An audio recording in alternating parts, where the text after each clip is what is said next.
Triple murder का खुलासा, प्रेमिका से पीछे छुड़ाने को लेकर उतारा तीनों को मौत के घाट। देहरादून के बड़ोवाला में ट्रिपल मर्डर मामले का पुलिस ने 24 घंटे में ही खुलासा कर दिया। एसएसपी अजय सिंह ने बताया कि आरोपी महिला का प्रेमी था। अपनी प्रेमिका से पीछा छुड़ाने के लिए आरोपी ने उसकी गला घोंटकर हत्या कर दी। आरोपी इतना निर्दयी था कि उसने महिला की 8 महीने की एक बच्ची और 15 साल की दूसरी बेटी को भी मौत के घाट उतार दिया।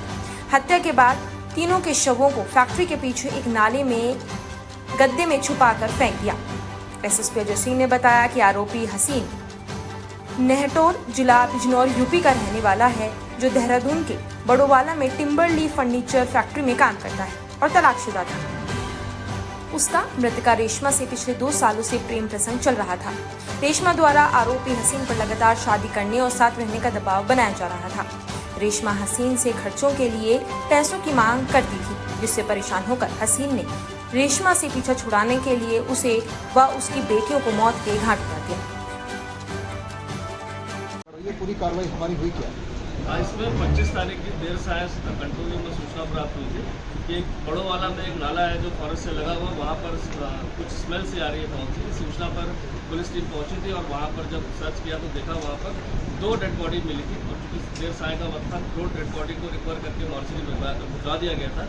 और घटनास्थल को सुरक्षित रखते हुए जो अगले दिन प्रातः वहाँ सर्च ऑपरेशन किया गया और फोरेंसिक की टीम और डॉग स्क्वाड को बुलाया गया। तो वहाँ पर एक बॉडी और महिला की रिकवर हुई थी जो कूड़े के अंदर दबा के रखी गई थी। काफ़ी सारा कूड़े का ढेर था वहाँ पर दबा के रखी गई थी और इसके बाद यह घटनास्थल के निरीक्षण और जो वहाँ से कपड़े और अन्य सामान जो बरामद हुआ था उससे स्पष्ट हो रहा था कि एक ही फैमिली है और इसमें जो बच्चे हैं और जो मदर है वो कहीं ना कहीं एक ही परिवार से जुड़े हुए हैं और इनको कहीं ना कहीं हत्या करके या इस तरह करके दम किया गया। क्योंकि घटना बहुत ही अति संवेदनशील थी, हर जगह इसमें हमने गुमशुदगी के लिए पूरे प्रयास किए कि कहीं गुमशुदगी पूरे हमारे जनपद में कहीं लिखी उस तरह की आसपास के सर्वधि जनपदों में खासकर जो हमारे वेस्टर्न यूपी के सब जगह हमारी ज़्यादा टीम व्यक्तिगत रूप से भेजी गई, लेकिन कहीं भी कोई इस तरह की गुमशुदगी जो मैच कर रही हो, जिसमें गुमशुदगी काफ़ी थी, महिलाओं की थी, बच्चों की थी, लेकिन कोई ऐसा मैच नहीं हो रहा था जो इस उम्र से मेल खा रहा हो। इसके बाद हमारे द्वारा जो है वहाँ पर जब घटनास्थल का बारीकी का निरीक्षण किया गया तो वहाँ पर एक बस का एक टिकट मिला था जो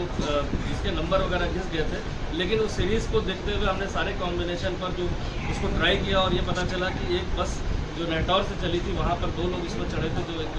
थे और वो टिकट उन्हीं का प्रतीत होते हुए हमने पूरा अंदाज़ा लगाते हुए सीसीटीवी फुटेज बस स्टैंड की ली। तो वहाँ पर वो महिला और बच्चे एक संदिग्ध मोटरसाइकिल पर बैठ के जाते दिखाई दिए रात्रि में 10:30 बजे के करीब। जो उससे ऐसा क्लियर हो गया था कि इनको कहीं ना कहीं कोई मोटरसाइकिल को बैठा के ले गया। जो घटनास्थल था वहाँ पास ही में फैक्ट्री जहाँ पर 11-12 लोग काम करते हैं, जिनमें से एक व्यक्ति वहाँ पर पूछताछ में हमारे था जो नेहटौर बिजनौर में रहने वाला था। शक के आधार पर जब मोटरसाइकिल को मैच किया गया उसको तो पता चला मोटरसाइकिल उसी तरह प्रतीत थी फुटेज में और इसके बाद जब उसकी कॉल डिटेल और अन्य पूछताछ की गई तो इसके द्वारा इस समस्त घटनाक्रम को अपने द्वारा करना बताया और साथ ही ये भी बताया कि उसका मृतिका के साथ काफ़ी समय से संबंध था और उसका एक बच्चा भी अभी जो हुआ है रिसेंटली और साथ ही साथ मृतिका चूँकि विडो है, उसने तलाक दे रखा है, वो बार उससे जिद कर रही थी देहरादून में अपने साथ रखने के लिए और साथ ही साथ खर्चे के लिए पैसे भी मांग रही थी, जिससे परेशान होकर वो काफ़ी परेशान था।